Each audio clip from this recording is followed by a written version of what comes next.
Hello everyone, I am Dr. Nupur Sadda, and in this video we are going to discuss about the nitrogen metabolism in the plants. But before that, we'll study about the soil as a reservoir of the essential element. Soil किसकी तरह काम करती है? एक reservoir की तरह काम करती है for the essential elements. हम ये जानते हैं कि मेजॉरिटी ऑफ द न्यूट्रिएंट्स जो कि प्लांट के ग्रोथ एंड डेवलपमेंट के लिए रिक्वायर्ड हैं that are made available to the root by the process of weathering and the break down of the rocks. तो जब रॉक्स का ब्रेक डाउन होता है, उसका वेदरिंग होता है, तो एज अ रिजल्ट जो है न्यूट्रिएंट्स अवेलेबल हो जाते हैं in the soil in the form of dissolved ions और इनऑर्गेनिक सॉल्ट्स. अब क्योंकि ये किससे डेराइव हो रहे हैं? रॉक मिनरल से डेराइव हो रहे हैं, इसीलिए इस टाइप का न्यूट्रिशन प्लांट में क्या कहलाता है? Mineral nutrition. So will write here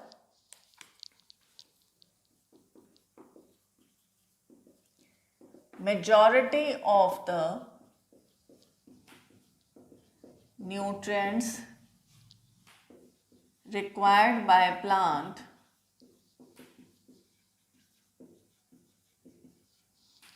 for growth and development are made available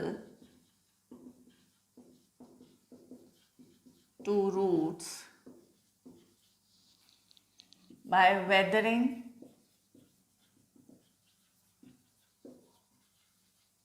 and breakdown of rocks. तो सॉइल में किस फॉर्म में अवेलेबल हैं ये?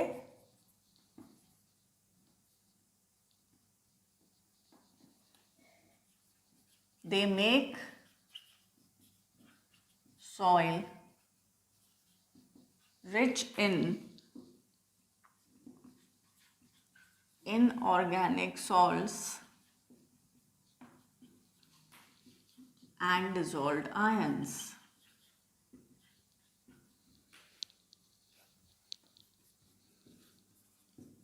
As they are derived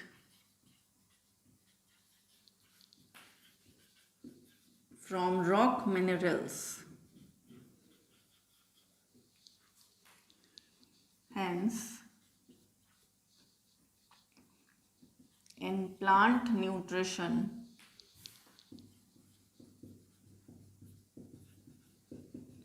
it is also referred to as mineral nutrition. इसीलिए हम इसको क्या कह देते हैं? मिनरल न्यूट्रिशन भी कह देते हैं. Now the soil consists of different types of substances. Soil consists of different types of substances, and soil plays important role in it act as reservoir of water for plants, supplies air to the roots, supplies minerals and harbors nitrogen fixing bacteria. Nitrogen fixing bacteria भी कहाँ पाए जाते हैं? In the soil. So supplies minerals to the plants and harbours nitrogen fixing bacteria. Then it acts as a matrix that stabilises the plant. Support देता है plant को.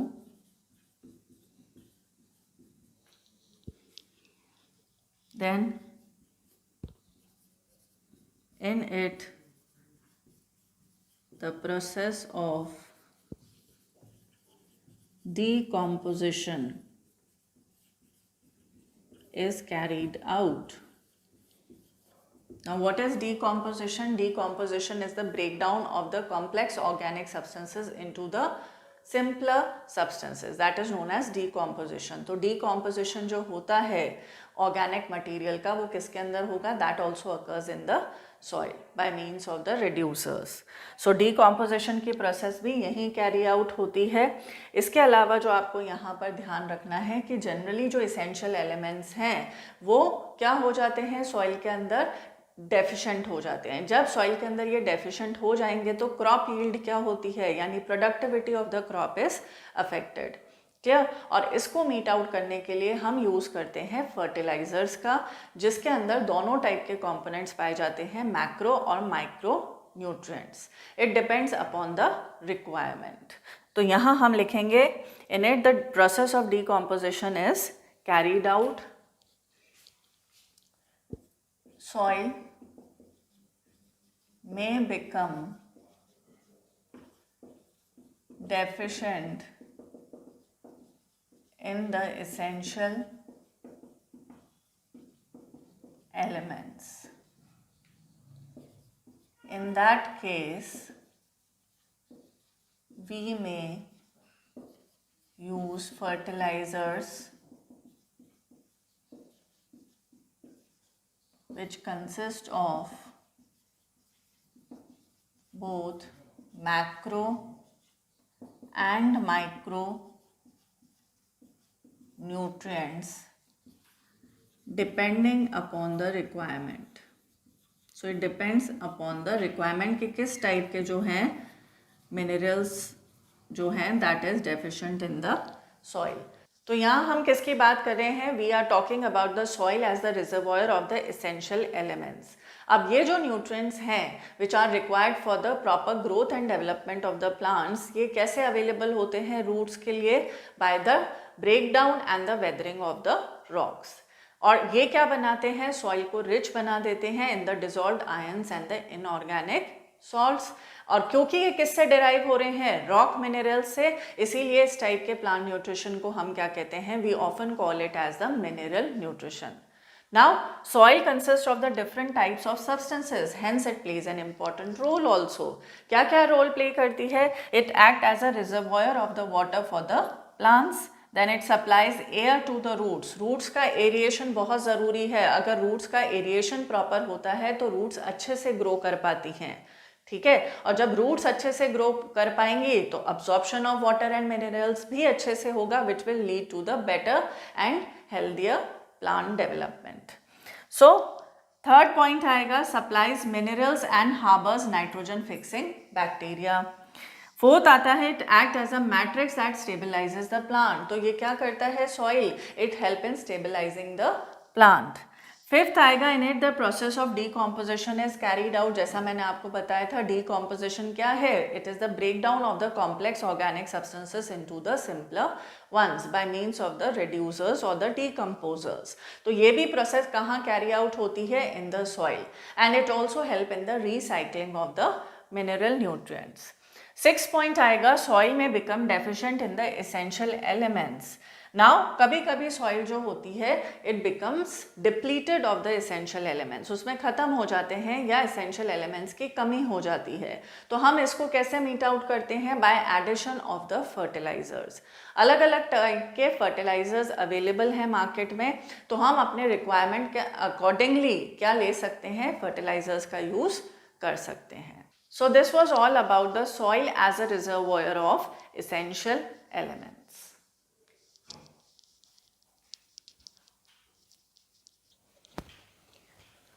Now let us talk about the nitrogen metabolism in the plants. Apart from carbon, hydrogen and oxygen, nitrogen is also prevalent in the living organisms. जैसा कि अपन ने पढ़ा भी था role of macronutrient में, क्योंकि नाइट्रोजन जो है वो क्या है? एसेंशियल मैक्रोन्यूट्रिएंट है. It is an important component of the amino acid, proteins, hormones, chlorophyll and most of the vitamins. So we'll write here, apart from carbon, hydrogen, oxygen, nitrogen is also prevalent in living organisms.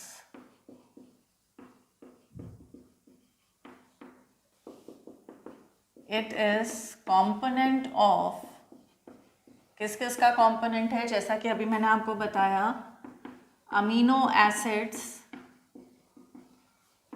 Proteins, hormones, chlorophyll and most of the vitamins.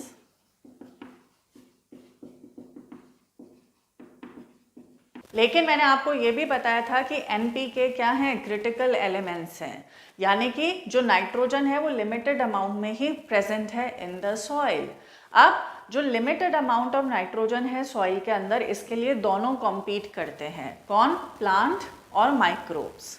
For the limited amount of the nitrogen they will compete. Okay, so we'll write here plant and microbes in soil compete for the limited amount of nitrogen present in the soil.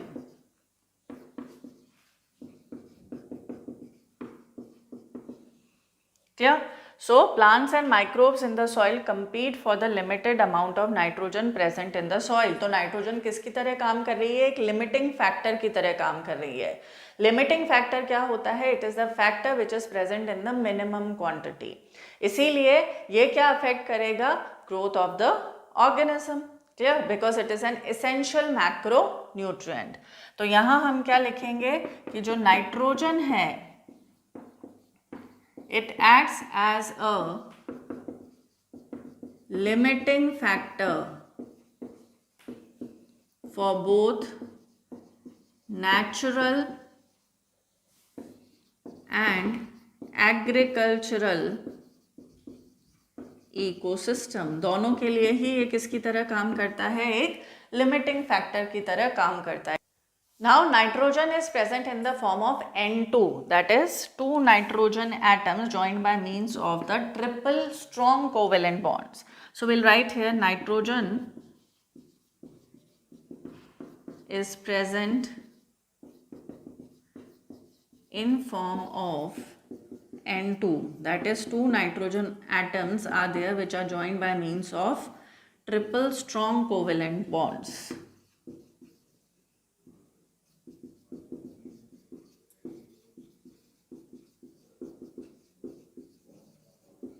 Now this atmospheric nitrogen cannot be taken by us as such. इसीलिए ये atmospheric nitrogen किस में convert करी जाती है, into the ammonia, and this is known as the nitrogen fixation. तो यहाँ हम लिखेंगे atmospheric nitrogen, that is N2, is converted into ammonia by the process called as nitrogen fixation. Now nitrogen fixation जो है ये दो मेथड से हो सकता है, abiological and biological nitrogen fixation. तो nitrogen fixation can be done abiologically और बायोलॉजिकली। अबायोलॉजिकली भी जो ये होगा carry out, it can occur by natural और इलेक्ट्रिकल मीन्स और बाय इंडस्ट्रियल और आर्टिफिशियल मीन्स। बायोलॉजिकली अगर हम बात करते हैं तो it is done by nitrogen fixing prokaryotes.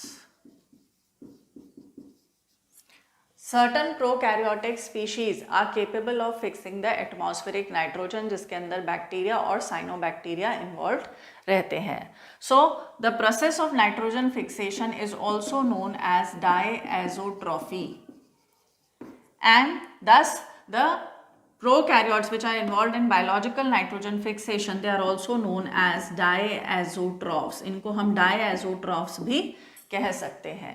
तो हमने क्या क्या देखा? We are talking about the metabolism of the nitrogen. Apart from carbon, hydrogen and oxygen, nitrogen is also prevalent in the living organisms. It is an important component of the amino acid, proteins, hormones, chlorophyll and many of the vitamins. तो हम ये कह सकते हैं क्योंकि जो nitrogen है soil के अंदर लिमिटेड अमाउंट में मौजूद है और ये एसेंशियल मैक्रोन्यूट्रिएंट भी है, इसलिए जो प्लांट है और माइक्रोब्स हैं that will compete with each other for the limited amount of the nitrogen. इसलिए नाइट्रोजन किसकी तरह काम करती है? एक लिमिटिंग फैक्टर की तरह काम करती है for both the natural and the agricultural ecosystem. ये भी हमने देखा जो नाइट्रोजन है, एटमॉस्फेरिक नाइट्रोजन किस रूप में मौजूद होती है? N2 के रूप में, where 2 nitrogen atoms are joined by means of the strong triple covalent bonds. Strong triple covalent bonds के द्वारा ये जो 2 नाइट्रोजन एटम्स हैं ये आपस में जुड़े रहते हैं. एटमॉस्फेरिक नाइट्रोजन जो है ये किस में कन्वर्ट करी जाती है? Into ammonia, and this process is known as the nitrogen fixation, जिसे हम डायएज़ोट्रॉफी भी कहते हैं. अब ये प्रोसेस 2 तरीके से कैरी आउट हो सकती है.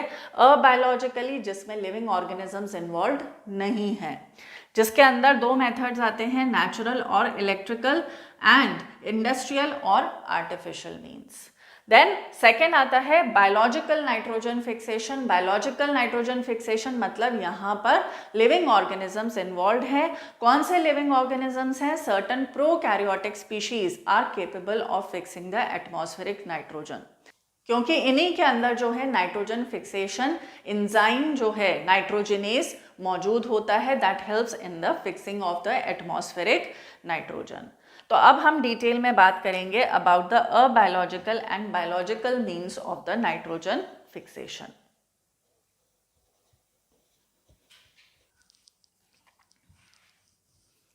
नाइट्रोजन फिक्सेशन जैसा मैंने आपको बताया, it can be carried out abiologically और बायोलॉजिकली. जब हम बात करते हैं अबायोलॉजिकल नाइट्रोजन फिक्सेशन की, तो it can be carried out by 2 methods, that is natural और electrical means, and second one is the industrial और द आर्टिफिशियल मीन्स. नेचुरल और इलेक्ट्रिकल मीन्स में हम देख सकते हैं कि इन नेचर लाइटनिंग और ultraviolet radiations create sufficient energy to form the nitrogen oxides.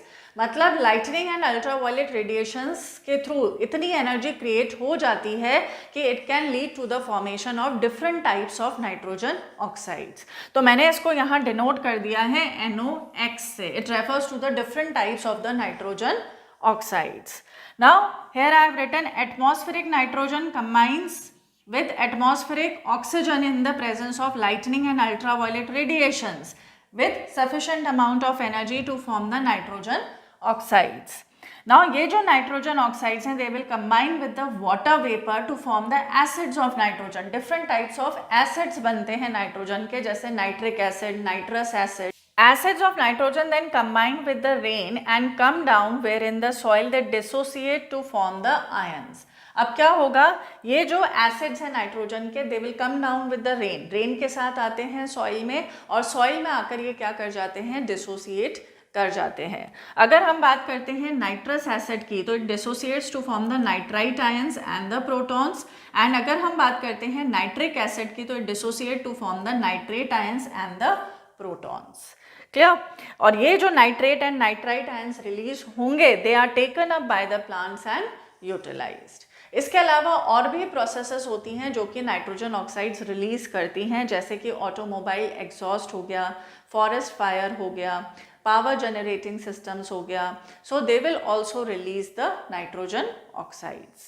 Next हम बात करेंगे इंडस्ट्रियल और आर्टिफिशियल मीन्स की. यहाँ पर अमोनिया जनरेट करी जाती है through the industries.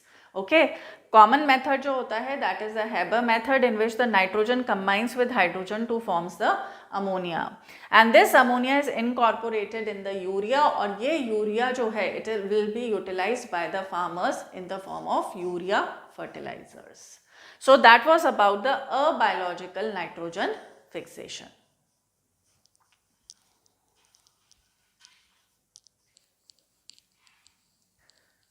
Now let us discuss about the biological nitrogen fixation. देखिए यहाँ पर biological nitrogen fixation बोला है तो living organisms involved हैं in the process of nitrogen fixation. That is conversion of the atmospheric nitrogen into the ammonia.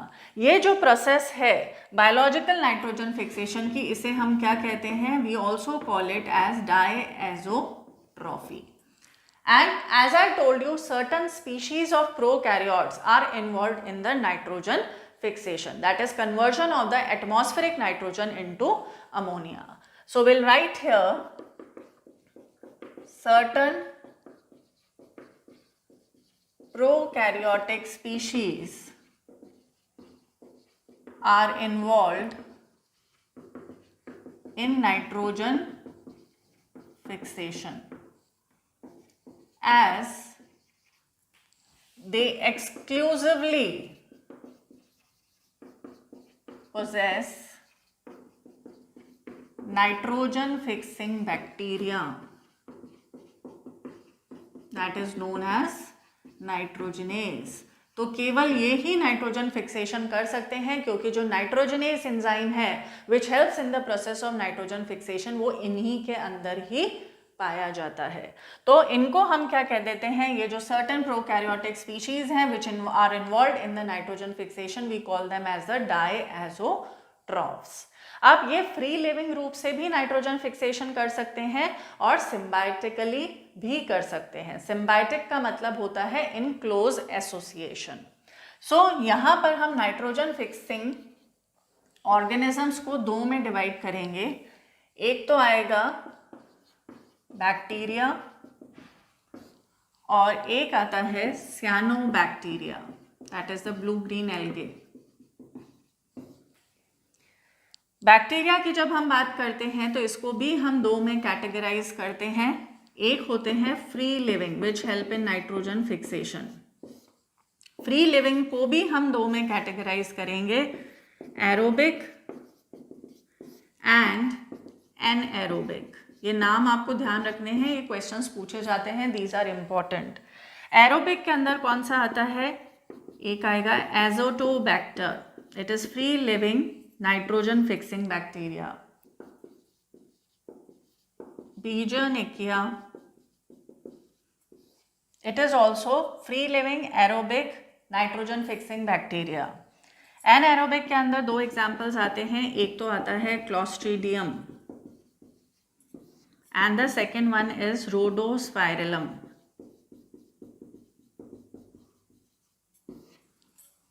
Clear.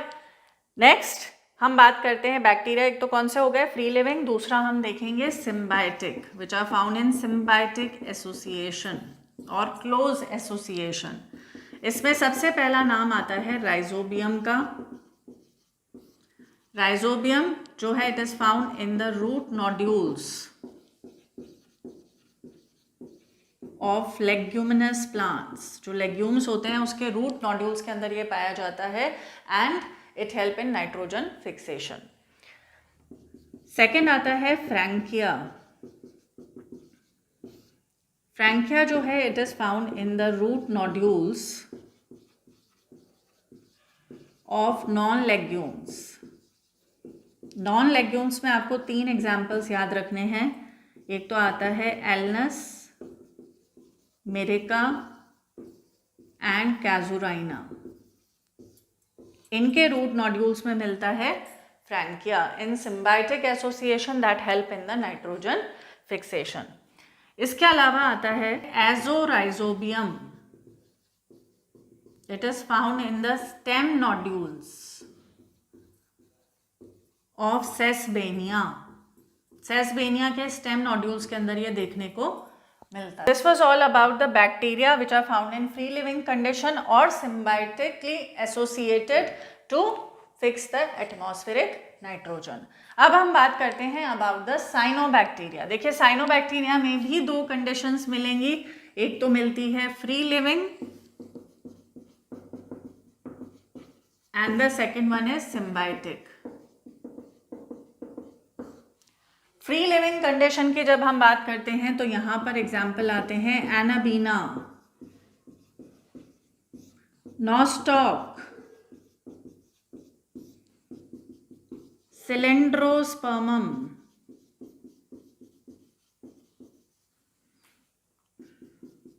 टोलिपोथ्रिक्स, Oscillatoria. So these are the different cyanobacteria that help in the nitrogen fixation in the free living condition. Free living condition में ये nitrogen fixation में help करते हैं. Symbiotic association की अगर हम बात करें तो यहाँ mainly आता है Anabaena. Anabaena की species देखने को मिलती है in the leaf of Azolla. Its species are found in symbiotic association in the leaf of Azolla. Leaf of Azolla में देखने को मिलेगा Anabaena Azoulay.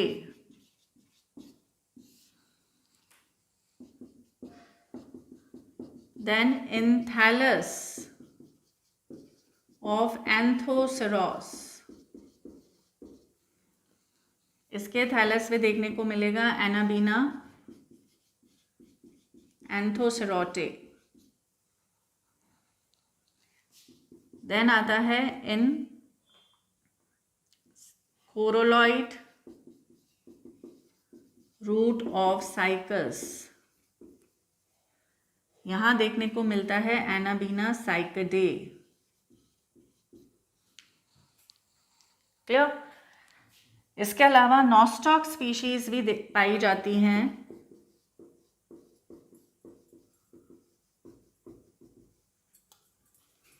in Gunnera stem. Gunnera is angiosperm which help in the nitrogen fixation.